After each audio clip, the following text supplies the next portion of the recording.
and welcome to IFC Professional Biography Program. Today, I'm honored to be interviewing a seasoned business marketing, supply chain, and logistic professional with over 21 years of experience. She has held pivotal roles at leading organizations like Dubai, Dulasco, UNESCO Cargo LLC, where she currently serves as CEO. She holds prestigious positions on several boards, including FIATA, ICC, and Al Noor Center for Children and Special Needs. The champion of women's empowerment and capacity building, she also actively promotes logistics education, leveraging her strong ties with government bodies and international organizations.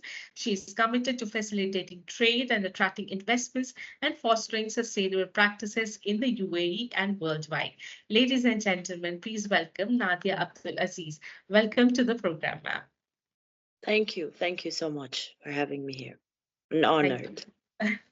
So, ma'am, can you first elaborate on the significant events that shaped your early life, including the influence from your family, the education at the American University in Dubai, and how these factors ignited your passion for trade, logistics, and philanthropy?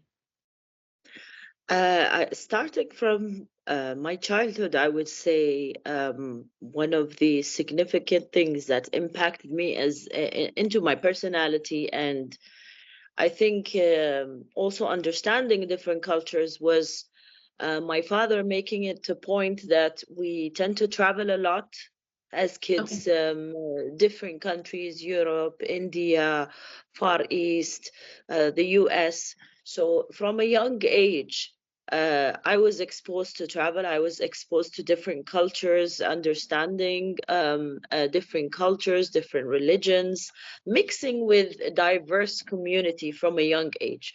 I say that had a good positive impact. In addition to this, while I was studying, I had a good education. I was in a private school, one of the first private schools in Dubai, which is Al Ittihad. Then I moved to another private school, which was one of the very well known private schools, which didn't focus much on, the financial part, but was focusing on the students. So it was one of the royal schools, Latifa School for Girls, and it had a big impact on also shaping my personality. The system, the curriculum, our teachers were really very highly qualified. And during those days, it was not very common. So the school had very high standards. We had to travel, mix with international students. We worked on projects very much similar to the British curriculum. So I was exposed to the British curriculum during school, very qualified teachers, a mixture of diverse students, which was also not very common during my days. And from there, I headed to the American University. I did a few courses in the UK, and then I did my further studies at the American University. So I had the best of both British education and American education. And being also having the American education, but still being able to know what's happening in Dubai, the work practices, the new laws, legislation in terms of business, and still being in my country gave me the upper hand of working here, understanding things here, but also having an understanding of how things happen in the West. So the best of both. We had to travel also to do some a work experience internship, where when we travel, we have to report on the companies we visited. So a bit of both, the best of both. So best things that I learned from Dubai, working in Dubai, starting as an intern, starting also with a family business before I graduate, and while traveling for the university projects. So it had a good impact. It has a positive impact. And it made me learn to mix with different nationalities, gave me a concept of how multinationals work, the culture in the multinational organizations, and how things are done also back home. I think this shaped, and then the family, my father pushed me to and gave me responsibilities at a young age to be part of the family business. This trust given to handle his position while he's on emergency leave for medical treatments for his mom or his elderly sisters. I started at a young age. Okay. I sometimes I didn't know what I was doing. I had to learn or I had to improvise. But at the end, once I was a graduate, I know it helped me with my career. It helped me have more confidence to sit in senior board meetings and not feel intimidated, to be confident and sit between men, even being the only female in a lot of board meetings, and to still be confident and have my head high and say my point of view in respect to any topic given. So starting from a young, your family push you into this definitely helps. Great, man. That's so inspiring. So, you always had this interest in logistic area, or was it developed gradually? Did you had any other dreams when you were a child? No, when I was a child, to be honest, I was thinking of, well, I was in university, I aimed for being a computer programming Okay. graduate. I tried the course, it didn't fit me, and then I moved on to business. And I liked the business part of it, the trade, business, marketing. I found myself in that, and I found it a very broad area, but it can be adapted to many kinds of sectors. So whether you're logistics or trade, you will always need a marketing department, having knowledge in trade, general knowledge of business, accounting, finance, economics, international trade will always be needed. And this is where my education indirectly also helped me to enter the logistics industry. Okay. Okay. So, ma'am, can you tell me about the transition? How did you transition up through your different roles and responsibilities throughout your professional career? I started off, I did internships in advertising agencies. So I did internships in multinational PR agencies, both for my bachelor's and for my master's program. I did my first one in J. Walter Thompson Advertising, which is a multinational US-based PR agency. And then I did my second one in Impact BBDO, Impact Porter Novelli. And I handled different accounts. So I handled car accounts, FMCG accounts, luxury brands, jewelry brands. So a mixture of different sectors, government accounts, Abu Dhabi government accounts. So it was very interesting. And from there, after I graduated, I took a job in at that time it was called Dubai Aluminium. It was one of the biggest non-oil companies in the UAE and the largest single smelter in one place in terms of aluminium production. Now it's known as EMAL. It's a joint venture between Dubai and Abu Dhabi government. And I was in the marketing department as a business analyst. I was involved in working closely with the international agents, working on their pricing, shipping contracts, and hedging the aluminium on the London Metal Exchange. For every customer has his own premium, his own hedging method, and that was very interesting. Nonetheless, the company has a very, very intensive professional training program for anybody who enters. So you enter the company, we had almost 2 years as training graduates, and we did trainings in 33 departments.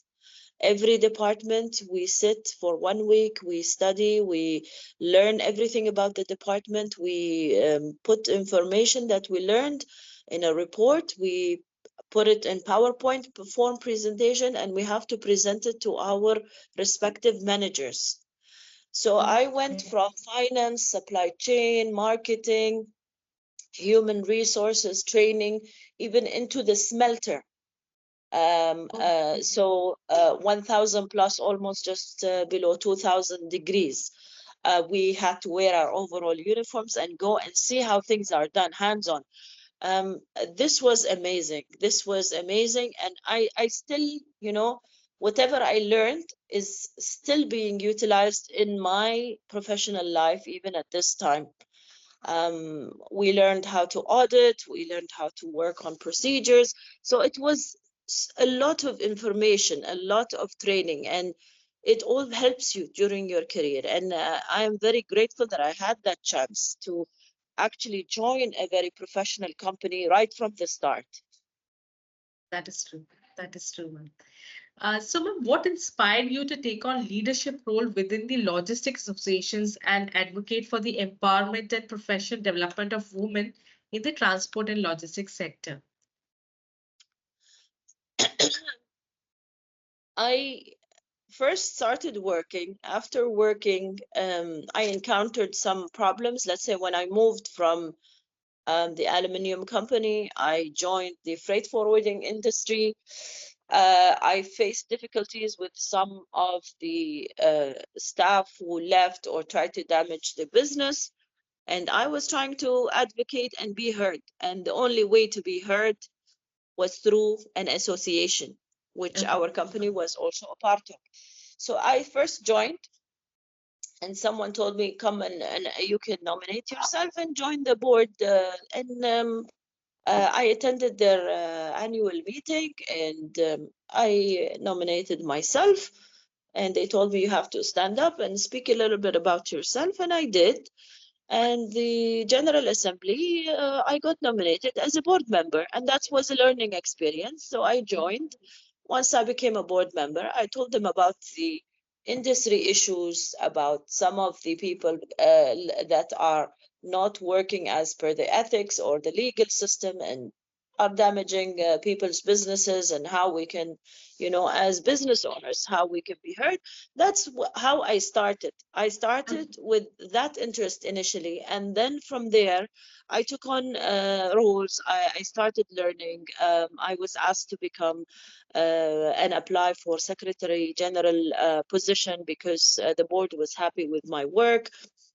So after serving a few years as a regular board member, I applied for a Secretary General position in the National Association of Freight and Logistics. At the same time, I was working in the freight forwarding industry. I took on that role. I had more and more interaction with the government offices. I managed also to have more rapport with the government offices along with the association on a federal level, not only on a Dubai level. So that helped me. And after serving a couple of years, some of the senior board members requested me also, why don't you apply for the presidency position? And I was actually very hesitant, but the motivation and the push from my colleagues who are more experienced than me to apply for such a position, it gave me some sort of confidence. Okay, I will try it, but you guys have to support me and help me because I haven't held such a position. And they said, you're doing the same things that you're doing. You already are doing all of the things for the association, and you are the one who are building the relationship. And this, it's not going to be much harder than that, but we will support you. And the support I got from the board members helped me have the confidence to actually stand up and apply. And then the trust, I think, from the members of the association, also that trust that was there, maybe because they saw me working over the years and the changes that I brought into the association. That is actually what brought me where I am today. Their trust in me, in my work, and at the same time, the reciprocity where I have to give back something that is of value to the members. So it's a continuous process, but we have to always keep giving back to the community, to the industry, and trust and ethics is very, very important. That is absolutely true, ma'am. So, ma'am, how do you approach collaborations with these industry stakeholders or councils to drive innovation and sustainable practices in the logistic and transport sectors?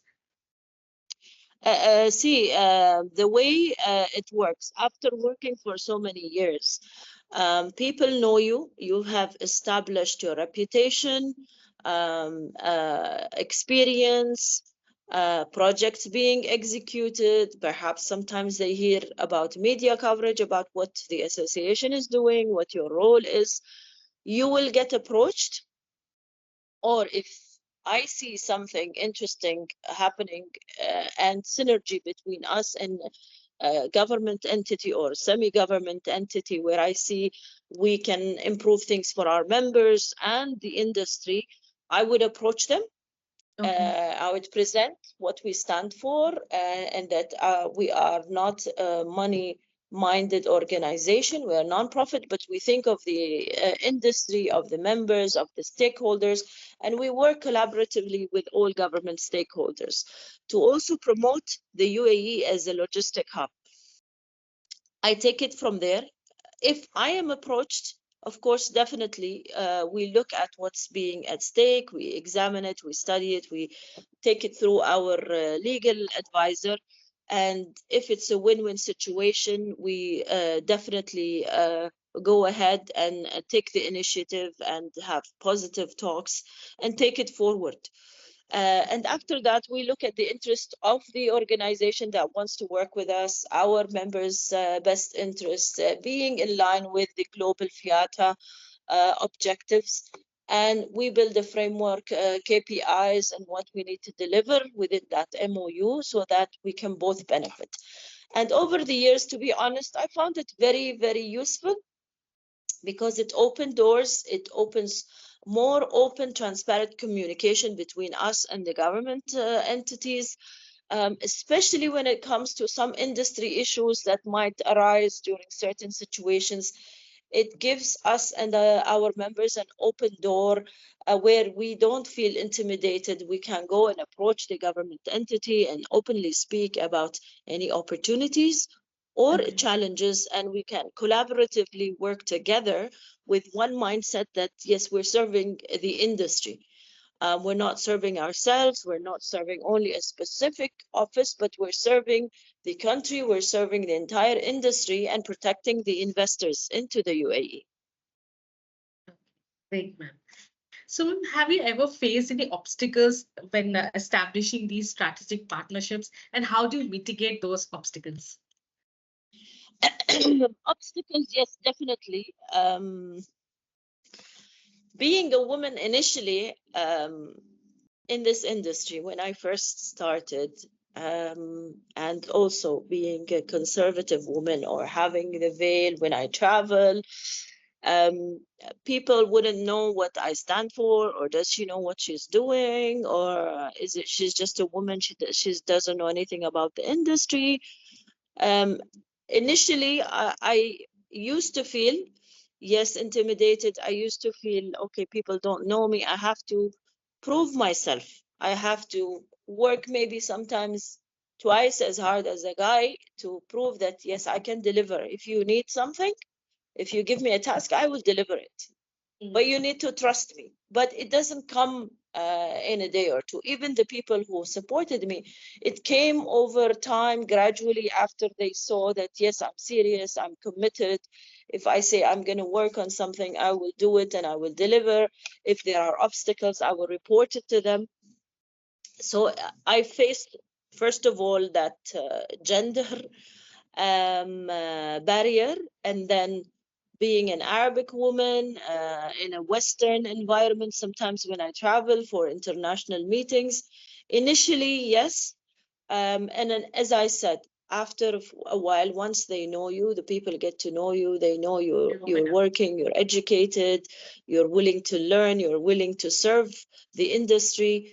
things fall into place. But you need to build that, especially being a woman, I would say, in a male-dominated industry. That is one thing. And then sometimes in these collaborations also, you can have communication barriers, or sometimes you'll have resource constraints. Some MOUs will not, there won't be any financial commitment, but you need to go and look for sponsors, so it makes sometimes things more difficult. Our priorities may be different to the industry approaching us or the organization approaching us. So here is where you have to work closely and tell them what is your objective, what are your overall goals, what do you represent as an entity, and how there could be synergy and how we can both work together to address their goals and address our goals, and work properly. It's not always straightforward, but the more professional the organizations, they tend to know, and they do their homework, they do their due diligence, they find out what you stand for, what you're working, and already they know how you can work together, and they will specify that in the MOUs. We can work on this, this, you will get this, and we in return want this. And then if it looks fine, both parties agree. And in general, a lot of the MOUs are pretty much similar. That is true, definitely. So, but can you share any success story where your advocacy and the initiatives it impacted the industry, uh, underscoring your leadership impact in the industry as such? Some of the success stories, I would say, in terms of advocacy, where before even the COVID, we had urgent meetings with the economic department, with the chambers heads, and every sector had put all their industry challenges and opportunities. And we worked with the courier industry that was facing some challenges by some new rules and regulations. And they spoke to us. I wrote a report. I put the bullet points on the main issues. It was forwarded to the Chamber's office as well as the economic department head. And their team also collected that information because it was initiated. The good thing, it was initiated by them to look at the different industries available in Dubai and the industry issues. And the moment we sent the request and we mentioned the impact on the industry, and this is a growing courier industry, which is related to e-commerce, etc., and that the fees that have been increased are impacting the movements of the industry, once that was communicated, it immediately changed. And this was a very positive change that I saw it, and it was fast. So getting industry challenges and being heard by the right people, definitely when you show them the bigger picture and the numbers and the impact on the industry, something will be done. Also, we worked very closely during COVID. We were advocating on behalf of the forwarders to get support from the on the rentals through the free zone offices, etc. We wrote to them, to the Jebel Ali Free Zone, Cargo Village, and they were all very, very supportive. So there was good support with the customs, with the Free Zone authorities, especially in times of need when there was COVID and businesses were closed. You had to pay salaries, you had to pay rent, and we didn't know what was going to happen. So these are just a few examples. We are also having close work with ministries where we work on empowerment of Emiratization into the logistics sector. So we've had an MOU with NAFL, and we are right now opening doors and working on training programs immediately after we've done that to support the nationalization into this sector. And as NAFL, we will be providing trainings and internship opportunities in the sector and working closely with the government entity. in general, if there are industry issues, companies, new companies having payment problems with some agents in the UAE, we come in between and we try to sort it out. We seek assistance from the economic department through their legal office. Yes, we get support. Which is good. So international companies, when they have issues, they contact us. We connect with the relevant bodies, and some way or the other, we do get assistance, and things fall into place, and people appreciate that. And being an association representing a sector is much better when you go and speak to a government entity or semi-government entity than going and speaking on an individual basis. So this is something that we really appreciate, and we would like to build more and more relations with various entities, private or public, because it definitely serves the industry. And creating synergy between us and various related government stakeholders will definitely always open up opportunities and unlock these challenges that the industry faces. That's great to know, ma'am. Ma'am, you have been bestowed with many awards and recognitions. So, which among them holds the most personal significance, and how has it influenced your commitment to fostering diversity and inclusion in the logistic and transport field? I think diversity is very important in the logistics field. Not only logistics, but logistics is more of a male-dominated industry right now. I would say still we don't have enough women in that industry, not like in the Western world, I would say, but the more and more universities that are open and teaching supply chain logistics, freight forwarding, etc., the more we're going to have women in the field. True. And having a woman's touch, women are used to multitasking. They are used to having a really specific attention to detail, which is needed. And it's not always going out into the trucks and checking on the trucks. It involves a lot of forecasting, customer relations, marketing, sales, quotations. These can easily be done by women. Yes. It's not only men who can do it. So even being in your comfort zone, being in an office, you can still manage key accounts. You can still send out quotations. You can still talk to international agents, talk to the shipping lines, the airlines, the hauliers. I don't see obstacles. However, we have a responsibility to, mentor people in this industry, open the doors, build networking platforms for women to be able to get mentorship, to network, to connect, and open doors into a new industry. Maybe other industries, are saturated. There are no more jobs in a certain sector. Logistics is growing and there to stay, and it's one of the core pivotal sectors. And we've seen that when we had COVID, we've seen that with the geopolitical issues. It's one of the most important sectors to facilitate trade globally. That is true. That is true. So, ma'am, how do you think technological advancement is transforming the landscape of logistic and supply chain management? And in what ways have you leveraged to enhance the operation efficiency? Have you leveraged technology to enhance operational efficiency and decision making? Technology definitely has a huge impact on all sectors. We have seen the impact on the travel agents industry. We used to have so many travel agent offices, and now everything is online. Very few niche ones are there.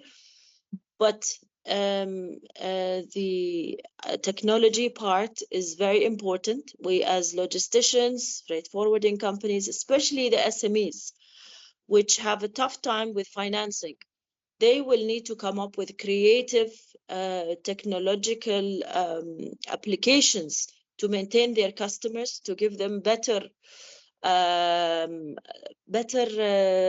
holistic approach to serving them, in a very easy way, not to call the office and everything. Everything should be at their fingertips.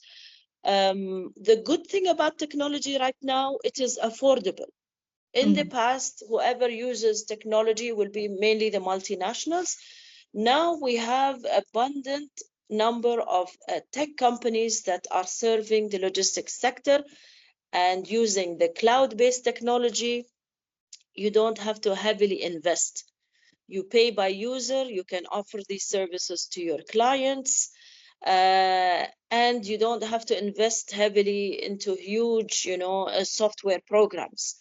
You have a choice, which makes lives easier. But as business owners, we need to make sure the processes and structures are done in such a way that everything is streamlined. If people would like the face-to-face or the online applications, they have the choice. And you reduce your cost, you will be more efficient, less errors.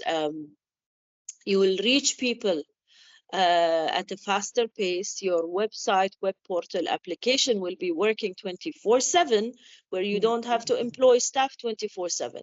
The website and the things that you have enabled into your program or web portal or customer applications will do the job for you, and you'll save a lot. Your quotations can be all, can be generated online, your management reports, data analytics, your routing of your cars, your fuel efficiency, your profits by agent, by customer, by region, by sector, whether it's air, sea, land, or mixed. Can be given to your management all at the fingertips. This was not the case in the past. Everything has to be manually done or through Excel, and your accountant will have to do all of this. This is now all streamlined using technology with a fraction of a cost. So it plays an important role.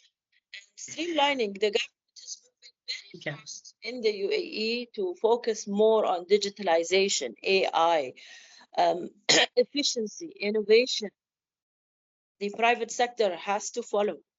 Yes. We're aiming to be one of the smartest cities in the world, most digitalized, using blockchain for data security. The private sector has to be fast. In the Western world, the private sector is faster, and the government tends to take decisions in a more slow and less dynamic way. In our region, and specifically, I would say the UAE, it's the other way around. The government does everything in a fast pace and expects you also to follow. And this also creates an opportunity not only for the UAE, but even the companies working in the UAE, because investors will be coming there. People would want to trade there because there's a lot of trade facilitation tools. Everything is seamless, technology, smart technology being used. And I hear people praising the systems we have when I travel. So it has a positive impact. It will drive in more business, but as private sector, we need to also embrace technology into our businesses to streamline it. Absolutely true. Absolutely true, ma'am. So, ma'am, with your extensive industry experience, what valuable lessons have you gained that have shaped your leadership style and organization management approach? Good question. So, what shaped me into this industry? There's a lot of ups and downs.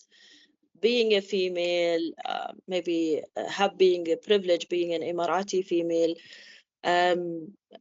you have privileges, and also as a female, sometimes you get resistance from people who might be more experienced,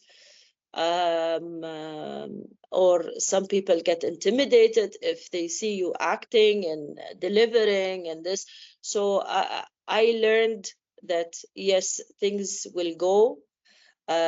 People might be nice to you, but you can get people who are gonna backstab you and try to bring you down, even if you're doing the right thing. And I encountered a lot of obstacles, unforeseen obstacles like that.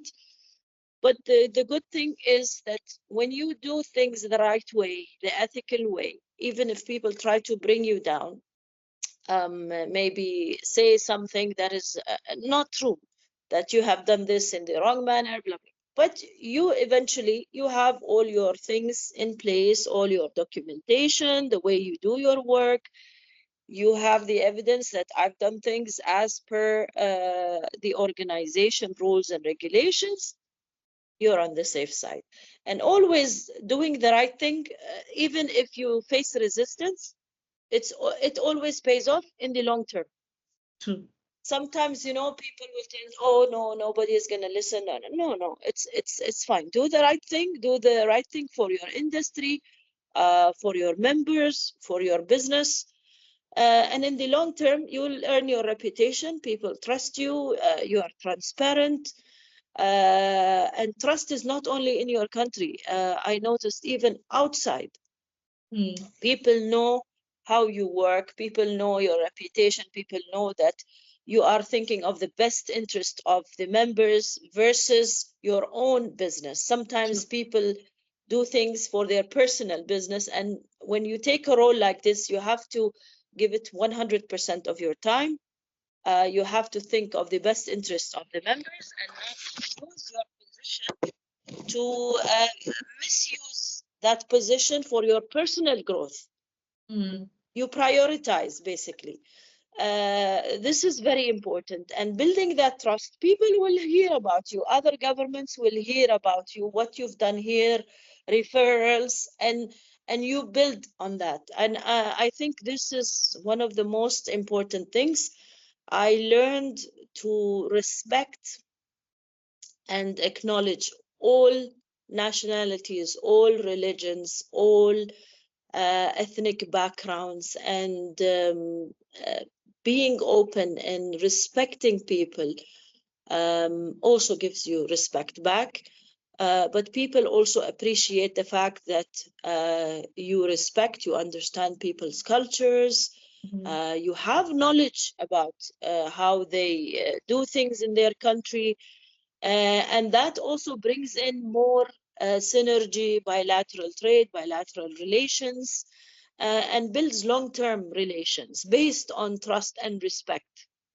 And as I said, it's the reputation, it's the way you work, it's what you have delivered, it's what you build for the long term and not for short term. Whoever was doing something for the short term, self-interest, does not last, to be very honest, from what I have seen. Okay. Ma'am, how do you empower women in supply chain and logistics through your organizations like WILAT, and what initiatives have you found particularly effective? So through WILAT is part of the Chartered Institute of Transport and Logistics. They work in more than 36 countries. And WILAT focuses on empowering women, mentoring, coaching, training, and also being part of an international organization. You get to network with people, senior professional women from various parts of the world holding various high positions, who are there to hold your hand and support you in your business or your career. And it's a professional network. It's not a corporate network. So it's a personal professional network for supply chain and logistics women. CILT is the broader one. It's for both women and men. However, the women part, it's very active, and we have very strong women on board, and we have a lot of programs in place, even online programs and online seminars regularly, just to empower women, just to help them, you know, through difficult times, to make them focus on breaking that, ceiling and achieving their highest potential, networking with people from different countries. And this is also something that really helps, because not only, for example, being a woman in the National Association, having the FIATA network, then being a woman in the WILAT, I have the best of both. Any country you go to, I will have very close friends Okay. So this is another advantage for being in the freight forwarding industry. When someone says, "Oh, I'm traveling here," I would also say, "Oh, I have someone. Do you need any assistance?" I know people there; they're very close friends of mine, and you meet them in such organizations, and it builds on for years and years, and you build long-term friendships based on trust. And a lot of times the women who are heading these organizations come from reputable families, backgrounds. Some of them hold very senior government positions in the logistics sector, very influential. So you bypass all these hurdles and you reach to the top people Okay. in different countries. That's great. And empowering women as a government in the UAE, we are one of the only countries who has a government office to support women, the Dubai Women's Establishment Office. It's full-fledged to work on gender inequality, education, empowering women in schools and education, on the board, in the workplace, and coming up with legislation to support women in the workplace. As a government, they're doing whatever it takes to push the women. 20% of women and the board should be women on the board if they're qualified. The National Council has now right now 50% women on the National Council board. So from the government, the legislation, the things for women are put into place.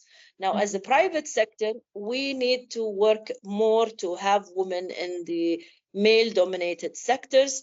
However, we need to make sure that they are capable, they are educated, they have all the right tools to be able to deliver and commit. Being a woman, it's difficult if you have a family, but you need to have a good support system back home so that you can give 100% to your work and professional life. This is the only challenge, is the balance between the family and specifically the kids and the workplace. And you need a good support system, whether it's family or a professional nanny who can take care of the kids while you're at work, or family members, daycare centers. I feel this is what brings the woman a little bit, creates a challenge for them.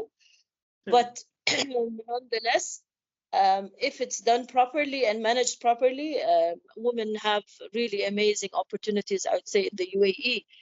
And the government keeps pushing women to head these roles, and the private sector is noticing that if the government is pushing for this, we as multinationals, as private sector, also need to follow these positive footsteps.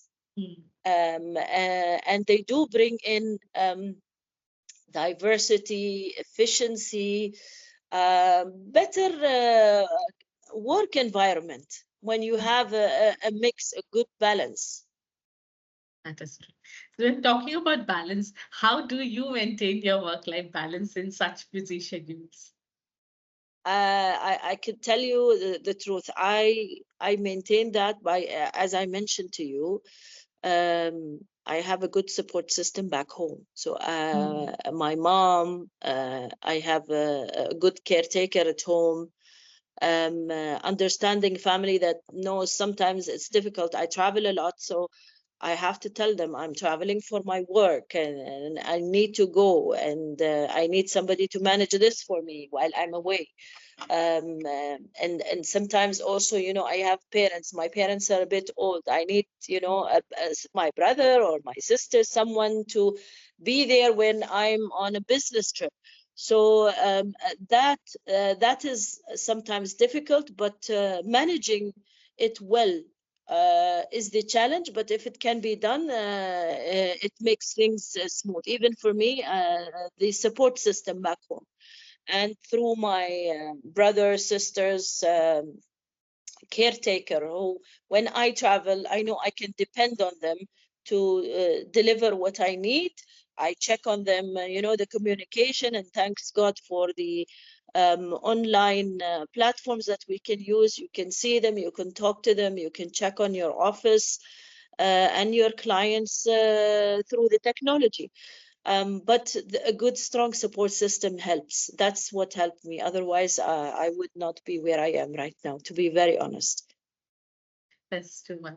So, ma'am, if you could reflect on your career journey, are there any decisions or strategies that you would like to reconsider or change? And how would these changes potentially impact your career within the trade and logistics sector? Decisions, I didn't know that I will end up in the logistics sector, so I thought I'm going to end up somewhere in business, trade, marketing. And I took a decision to continue and stay in the logistics sector.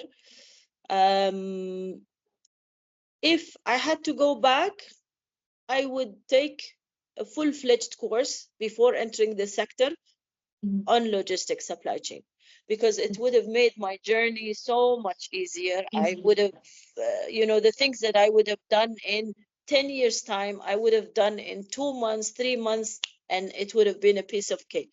So I faced difficulty because it was not my background. I came from a business marketing background, and I came into a totally different sector, which I was not aware of, and I didn't have much knowledge of, except a bit of information when I'm doing international trade courses, the Incoterms, the contracts, the different shipping ways, how you can ship things, and the terms, shipping terms. Other than that, not much. And I didn't have someone to teach me. And we didn't have, at that time, we didn't have universities that teach supply chain logistics. There was one university, but it was in Sharjah, and I was already working, and it was a full-time university. So at that time, we didn't have. Now the students have the choice. We have so many organizations, so many associations, part-time classes, evening classes, master's classes in the evening in supply chain logistics. So that would have definitely made my journey much, much smoother and given me a million times more confidence. I was very hesitant. I felt very weak initially when I started working, when I had to stand and present in front of people on an emergency basis.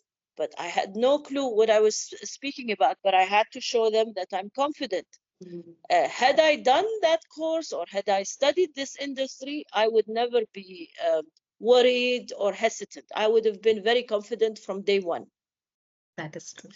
Education part, yes. Experience is fine, but education is very important, or taking courses, intensive courses.